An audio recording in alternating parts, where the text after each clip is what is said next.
that is homeschooling this year, and so I had to help settle her really quickly, but give me 2 seconds here.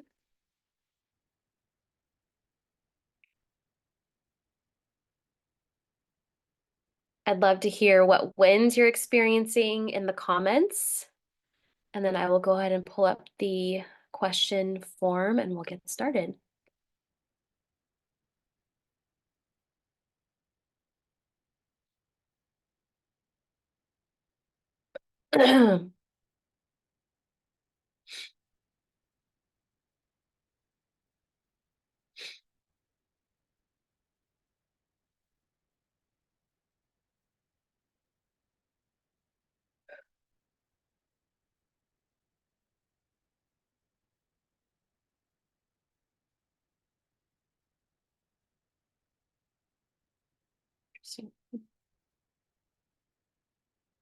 Okay.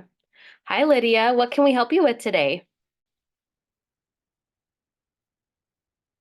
How are things going for you? You're welcome to unmute yourself and take the floor since nobody else is on yet.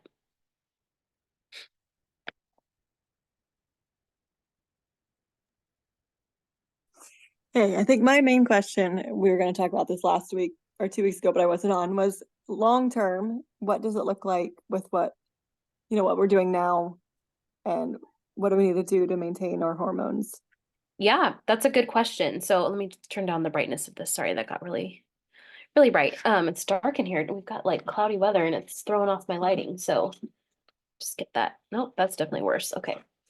Sorry. Okay. So good question. And so just to make sure I'm understanding you, like what you're meaning by the question, it sounds like you're wanting to know, like, what does it look like for me? Is the question, what does it look like for you when you're done with the program? And then what to maintain, like, what are you going to be focusing on to maintain your hormones? Is that what the question is? Right. Once we finish the program, so gone through the 12 weeks or whatever, then Yeah. after that, what does that look like? Yeah, that's a really good question. So one of the big goals I would say of this program is really teaching you kind of as you're going through how to self-assess, meaning when I eat, when I get 5 cups of greens in every day, my periods are awesome. I don't have any cramps. I don't have any headaches. I don't have any fatigue. So you know that in order for your periods to feel really, really good, and not cause you any trouble, that you're going to need to continue that, right? So that's one of the things that we're ideally helping you to learn as you go is when you do X, you feel Y. Does that make sense? Um, there are certain things like when you get to eliminating dairy, let's say, that the purpose of eliminating dairy really is to give your hormones a break from the basically the toxic estrogens that are in dairy. Now, I have no problem with raw dairy. I think raw dairy is amazing from a like nutritional food standpoint. I don't have any problem with dairy, except for that for most women, when they're trying to balance their hormones, it is very disruptive to estrogen and can cause a lot of problems with your cycle. So for the terms of this program, I do ask that you avoid it, for, um, excuse me, from the point that we tell you to avoid it to the end of the program. And then when you start adding it in, you're just paying attention to how your body responds to having that product back in your diet. Does that make sense? It does make sense, yes. Okay. Did that answer your question, or I want to make sure that I was thorough enough in answering it for you. Yeah, you would still recommend doing the liver detox or like the castor oil all Yep. the time. Yep. Okay. You may notice that you can go for longer periods of time without doing it. Meaning like I noticed for myself that I kind of just naturally forgot to do it for a couple of weeks and didn't have any issues with my cycle. Generally though, I don't recommend that because all of us need liver support on a daily basis in order for it to be functioning properly. So whether or not that's, getting enough nutrition in that's supporting that or supporting the detox pathways by doing something like castor oil, if you start to notice those high estrogen symptoms creeping back in, meaning like painful periods, breast tenderness, cramps, heavy bleeding, spotting before your cycle, then that is your cue that you don't tolerate not having those supports in. Does that make sense? It does. Yes. Okay. It's a Then good question. Yeah. how about the seed cycling? That's not Seed something I'm doing cycling. yet, but Yeah, so most women do feel really good when they continue seed cycling. Um, I would say same thing though as I would say with greens or castor oil. That again, like I went for a period of probably like 2, maybe more years where I didn't need to do it at all. And then we had a really stressful life season with my oldest child getting a chronic illness and just kind of being sucked up into a tornado. I'll just describe it that way. And I noticed that my body needed a lot more nutritional support during that time. So I just could tell like my cycles were a little bit off. They were starting to get irregular.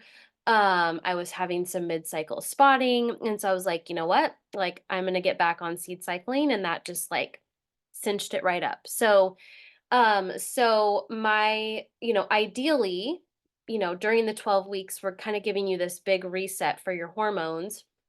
And what most women report is that the longer they continue that protocol, or those protocols, the better they feel over time. But you might notice if you take a break from seed cycling for a month, you're just going to want to pay attention to how you feel. How is your mood before your cycle? Did your sleep stay stable? Did you have menstrual migraines? Like all of those things are going to be your cue as to whether or not to continue that particular phase of the program. Does that make sense? it does. Yes. Okay. So unfortunately, it's not as like black or white, yes or no, as I'm sure you would like. We all like those kind of like give me the game plan, give me the, boom, boom, boom for the rest of my life, right? But for women's hormones, it's a little bit more complicated. But those are some of the ways that you would tell whether or not you need to continue that or not. Did that answer it for you? It did. Yes. Thank you. You're welcome. Let me just take a look here and see if we have any tracking information for you. Okay. And what kind of wins are you noticing so far?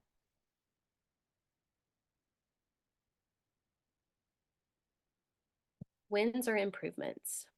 Well, I didn't have the spotting before my last period. Yay. So Awesome. That is you great did to too. hear. So yeah, I'm hoping that flow slows down soon, but we'll see. Yes, absolutely. And for some reason, I am not seeing your tracking for. I see it in practice better, but I don't see my Google Docs. So I'll have to check in with my assistant and see if that's somewhere. But yeah, so eliminating the spotting is awesome. That is definitely a very huge indicator that we're moving in the right direction. And I will be super curious with this next cycle. When is your next cycle? I think I'm about 8 days out. Okay, awesome. All right, so we'll be keeping an eye on, mood swings, obviously, like mood, irritability, anxiety, all of that good stuff with this next cycle, and then obviously the flow as well. So definitely keep us posted on how this next cycle is for you, okay? Okay. Awesome. What else can I help you with? I feel like my breasts have been more tender this month, and I am not Okay. sure why that is. Yeah, that's a good All question. month, not just period time. Okay. Let me see here. Give me 1 second. I'm trying to pull up cannot find it. I wonder if they forgot to share it with me because I'd love to see the overall of your month. Most likely, now is it the breast tissue or the nipples? Like, is it nipple sensitivity or breast tissue sensitivity? More breast tissue. Like if one of my kids like sits on top of me or something, I'm like, oh, that kind of hurts. Yeah, yeah, yeah. So that can be a couple different things. And remind me which module you're on in the training. I am doing the greens. Okay. Yeah. So gut feeling, we've seen this a few times, and it kind of goes into the category of the pendulum swing, right? Where as our hormones are balancing out, there's a lot that's shifting.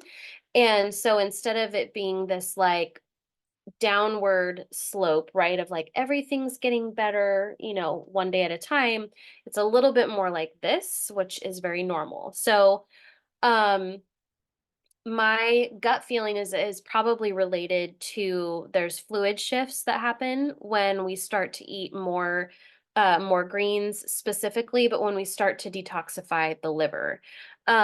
So there is more fluid that sometimes our body will hold on to with that as it's like detoxifying, it's kind of collecting these toxins before it can flush it out of the body. That can be one.